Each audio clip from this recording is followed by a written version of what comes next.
been having a hard time going in and out today with sound? Fourth grade had trouble. Grace, have you guys? Well, with me in the morning, it wouldn't let me sign on for like half an hour. Wow. Luckily, I guess it must be the storm coming is kind of messing with it a little bit. Pia, how are you doing? I had a little trouble getting on just a second ago, but I just I powered off my computer and then I waited like 10 seconds and then I turned it back on and it happened to come up. Okay. I'd like you to get your new book out. I want to go over a page or two on introduce our new study, and it is turning to page 244. And then we're going to take the rest of the time to review for your quiz tomorrow. Which book? New book. I don't have that paper.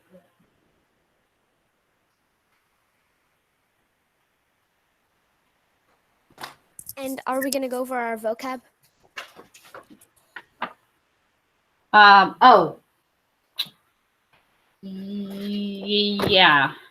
We should have time to do that. Okay.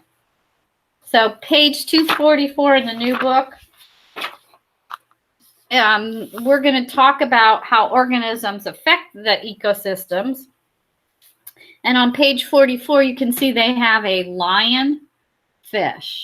Pretty neat looking fish. The lionfish, which occurs naturally in the Pacific Ocean, was introduced to the Atlantic Ocean. Lionfish eat many kinds of fish and are disrupting marine ecosystems around Florida. Why do you think that is, that this lionfish is causing such chaos when it was simply introduced to, well, it is another ocean? Pia? Because it went to like another environment, to another habitat where it wasn't meant for that place, and so it had no it doesn't give balance to this environment. Like, I don't know if there's nothing, it eats a lot of things, and so I guess it's just eating all the fish, and maybe there's not enough predators, so they're overpopulating. I'm not sure. Yeah.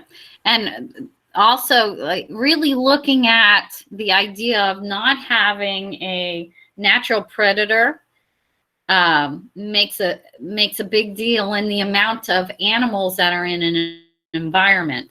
Remember that your ecosystem has the largest part of your ecosystem is going to be the producers. It has to be the largest because they have to feed the first level consumers, the herbivores. And you can't have more herbivores than you do producers. And then you can't have more second level consumers than you do first level consumers, the herbivores. The carnivores can't be more, or it's just going to throw the whole balance off. We know that out of the 100% of food that our plants create, 90% of it goes to the plants to keep the plants going and surviving. 10% of that goes to your herbivores, your first level consumers. Then those animals that are first level consumers, like the lemmings we had on the page the other day, your voles, your mice that you're finding in the owl pellets, they take the energy they got from the plants. And 90% of what the plant energy they have in their body, they use to survive. 10% of that goes to the second level consumer. So each time it goes another level, it's only 10% of the food energy that's going up. So Ms. Wetzel? Yes. This is a little off topic, but is there an animal that has no predator? Well, if it's introduced to a ecosystem that it could have no predator, yes. If it's in an ecosystem that it's not natural, it's a natural ecosystem, they could have no predators. An example of that would be Australia. Rabbits were introduced to Australia. Rabbits were not native to Australia. There were no rabbits in Australia. Well, what happened was rabbits ended up being released accidentally in the environment. And rabbits, they reproduce very quickly.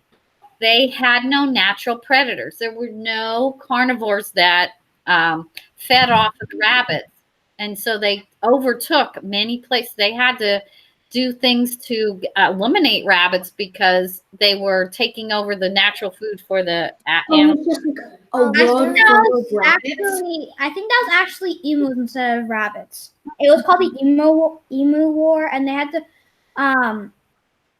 send people from the military to eradicate emus. It's true on rabbits. You can look it up, Irfan. Olympia? There was in Hawaii, this is a similar thing. They used to have a snake problem because there were so many snakes and everybody hated it because they didn't like it.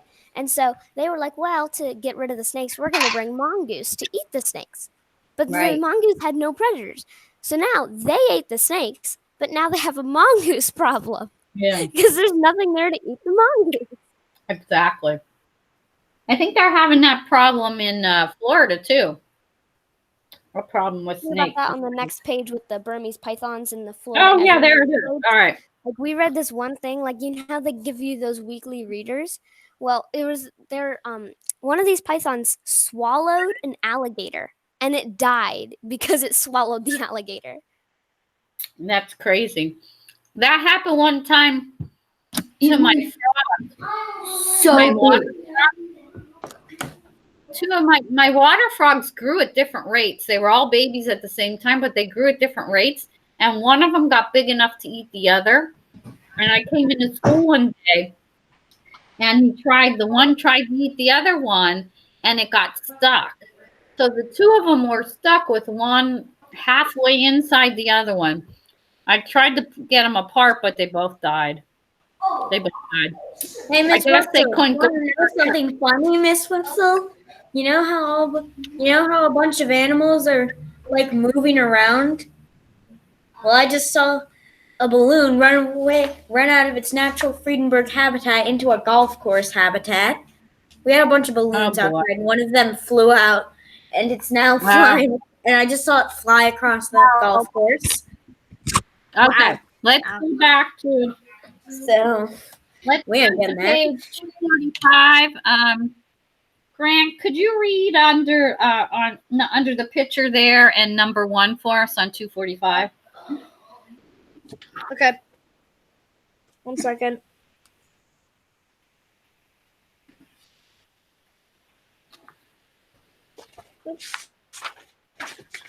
Okay. How do you think pythons were first introduced into the ecosystem in Florida? Why is the population growing so quickly? How do you think the python problem could be fixed? Okay. What do you think happened to introduce pythons to Florida? Lily? Well, there may have been, since it's near the ocean, there may have been like they were originally somewhere else, and then it was bad. There was no food left for them, so they decided to move to Florida, and there was enough food there for them, so they stayed there, and they just made more snakes and snakes. But how did they? Well, they are originally pythons. Their natural area is in Asia. So how did they get from Asia to Florida? They swim. They could swim. Maybe it was the same thing with the rabbits. I know. That's hundreds and hundreds of miles from Asia to Florida. Pia knows. She has her hand. Okay, Pia. Okay. So Pia, go, Pia. They had people apparently liked Burmese pythons as pets because they were cute, and then they got so big that people didn't want them as pets anymore. So they released them into the wild, and then they just bred in the wild, and now they have a big problem. Exactly. Who keeps a python? They know sometimes huge as a pet. Well, it was quite popular as a pet with some people. And then when they're smaller, yeah, it's fine. And then they do get bigger and they eat a lot. actually, there was a farmer who lived down the road here that used to raise rabbits, and he raised them to sell. He would take them up to New York to the pet stores to sell to the pet stores, and they used them for food for these pythons. So people would come in and buy the rabbits to feed their python. That sounds So, yes. horrible. Oh. I know. Isn't that awful? That's Well, Why do we have to use I'll like tell rabbits? you- Why don't we use something else that's not cute? Can we Well, like, it's- use something else? Well, Like that was Yeah, in my rats. mind.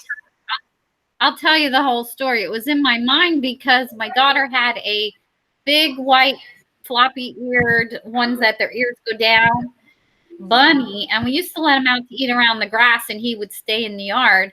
Well, he disappeared one day. I mean, we would put him in at night, but he disappeared one day, and here the neighbor trapped him and sold him to the farmer down the road.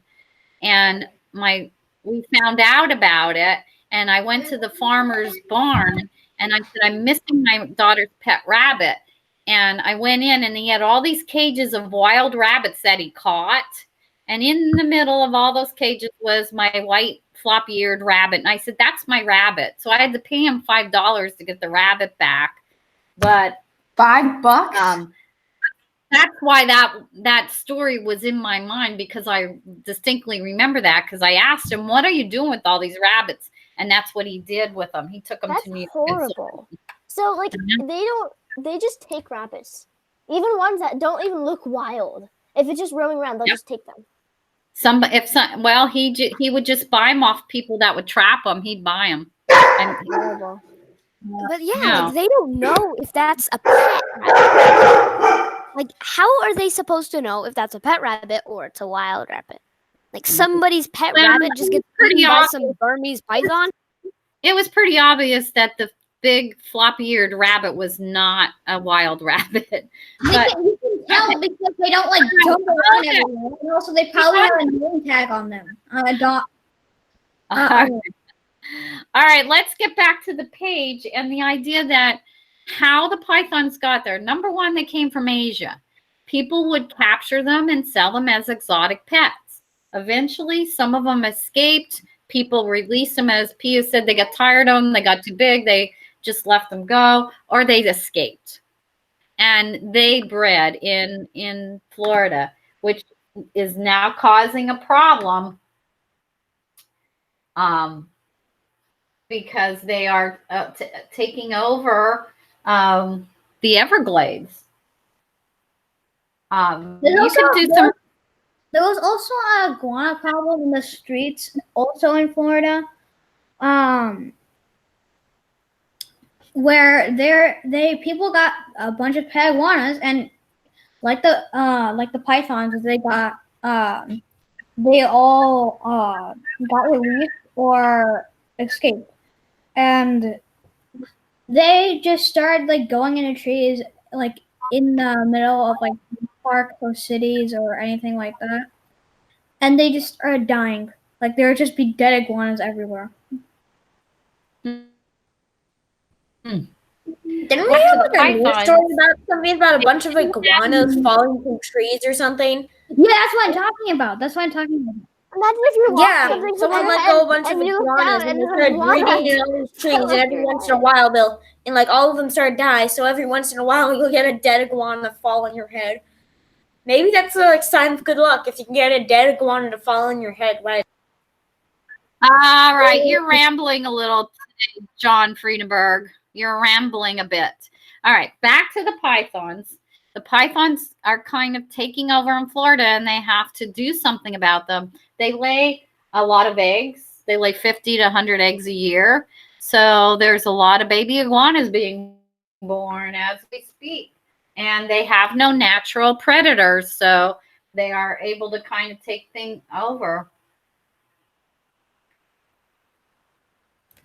It was so bad at one point where there was just so many dead iguanas that they had to one time take all the iguanas from one park or all the other parks and then burn them all in another park.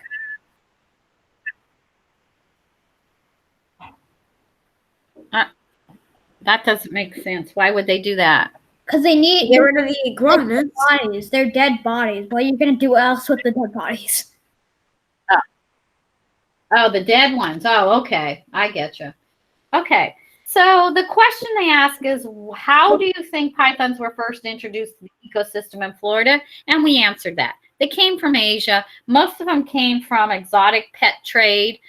There was, if you do the research on it, there was a facility where they were breeding pythons that got hit with a hurricane. The snakes escaped from there. Grace, go ahead. There's like an echo when you talk. Like there's a really, really, really big echo. I'm sorry, I'm not hearing it. Me neither. I'm not. I had that a little bit in I another know why. class. I know why, Gracie. I know why. Why? You're in two Why? meets at once. So if someone from the other meet says so, if Lily says something, and both mics are on, it'll echo. I'm not in two meets. Is somebody else in two meets? Gracie and Lily are in the next meet. I can see it. I always keep the ready to join meet thing on for all my classes before I start them. You need to not. Yeah, don't be in two meets. That causes the echo. Okay, so that's all I It want to can do be is like answer the no. ready to join, but I wouldn't recommend It also that. Okay. Why is the And the population classes. growing so quickly? And we talked about that. They lay 50 to 100 eggs a year. They have no natural predators. Those are two reasons why. And the other question is, how do you think you could fix the python problem? And that's something for you to talk about. How would you fix the python problem?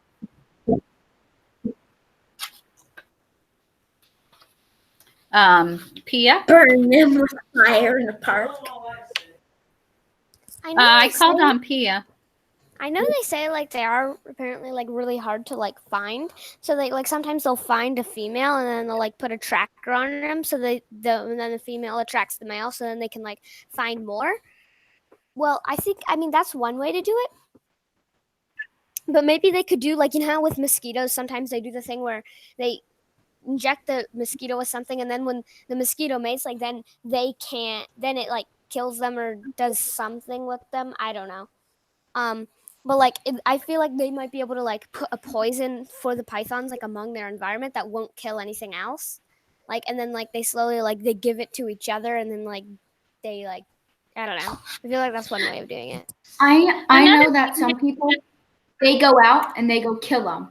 They go out and they go let them kill them. Sometimes make them into jewelry, a little purses, shoes. But that helps. And they will do that. They will do open hunting season on animals that and they do that around our area. If there is an overabundance of deer, they might have that you can take 2 deer instead of 1, or they'll change the rules if there's an overpopulation of something. Because overpopulation can ruin the economy too, ecosystem also. So did you want to say something? Okay. All right. That's all I kind of wanted to introduce today to you, that what we're going to talk about, how. Yeah, like maybe like Lily said, like with the hunting, maybe they can make an event, like, and like whoever gets the most python wins a prize or something. And so people are like trying to like get as many python as they can. Wait, Make it like a big sport or something. what's our homework then? Wouldn't that kill humans in the process if they get bitten or something? Or killed by their pythons? Well, we're into this python talk here. Tomorrow, your job for RTI is to take your energy and ecosystem test. You're going to need to know, and I'm sorry, I didn't get a chance to do Kahoot. I was going to try and do it, but I had too many tests and things to prepare. They ask you a question, you can write your answer in the question. So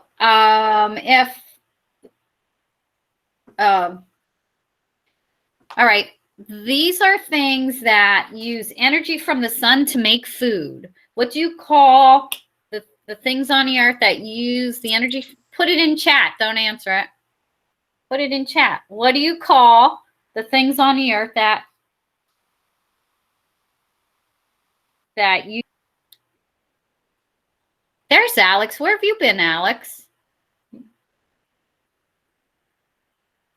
That's the Here first. the whole time. I didn't see you. I didn't see you one time.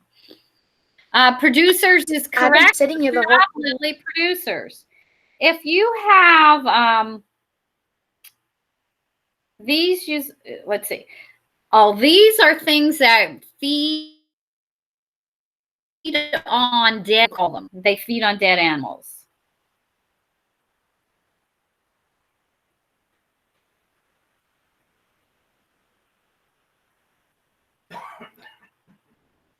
Not consumers, Lily. They are scavengers. Scavengers eat dead animals. I made a mistake. Okay. I accidentally put Consumers would be the one that feed off of live animals.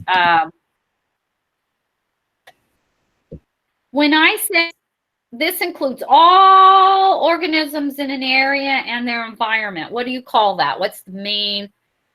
Here's an area, all the animals, the environment around there, the rocks, the hills, the trees. What do you call that? That is correct, Grant. Ecosystem. Grace, I see yours and Lily's ecosystem. Good. A first level consumer, produce. What do you call them? It is an animal that is a blank. It only eats plants. A first level consumer that only eats plants or producers. What do you call it?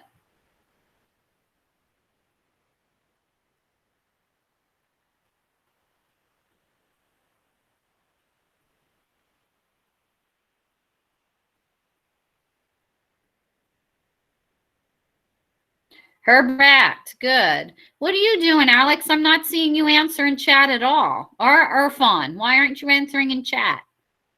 Oh, there you are. Finally, I see one from Irfan. I'm seeing none from you. All right. If I say to you, I would go from grass to rabbit to. Oh, I'm sorry. No. Whenever I type to it, coyote. it still needs to load, so that's why it's a bit delayed. Okay, I see. I got you. Rabbit, grass to rabbit to coyote. What do you call that? If I'm saying here's the grass, then we have the rabbits, then we have a coyote. What do you call that? Good, Irfan food chain. It came through. I think you just woke up a little bit there. What does the food pyramid help us understand? Actually, just open your mic and answer that one because it's too long. What does a food pyramid help us to understand? The energy passed through animals. Good. The energy passed through animals. Yes, the level of energy that's passed on, like we talked about. I also have a question. Can it also be about the food chain? Because it's a food pyramid. Because it keeps on going. The pyramid has different, the pyramid is giving you different information. The reason it's a pyramid is showing you that there's a lot of energy down here at the producer level. The next level has less as you go up. I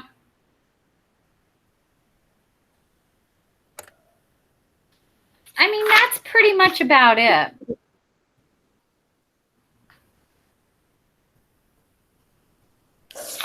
There's only 15 questions, and there is one, like a answer that you have to write sentences. And there's also Mrs. Wetzel, for some reason, on our, you know how we have our vocabulary? They don't have omnivore. They have herbivore and carnivore, but not omnivore. I know. Isn't that weird? I thought that too, Pia. I don't know why, but I didn't ask any questions on omnivore. Because I focus on the food chain and keeping it simple, because that's basically, you know, what I want you to do. So I will put this I have it ready in your Google Classroom. It is not, I did not assign it to you yet, but this will be your assignment for tomorrow.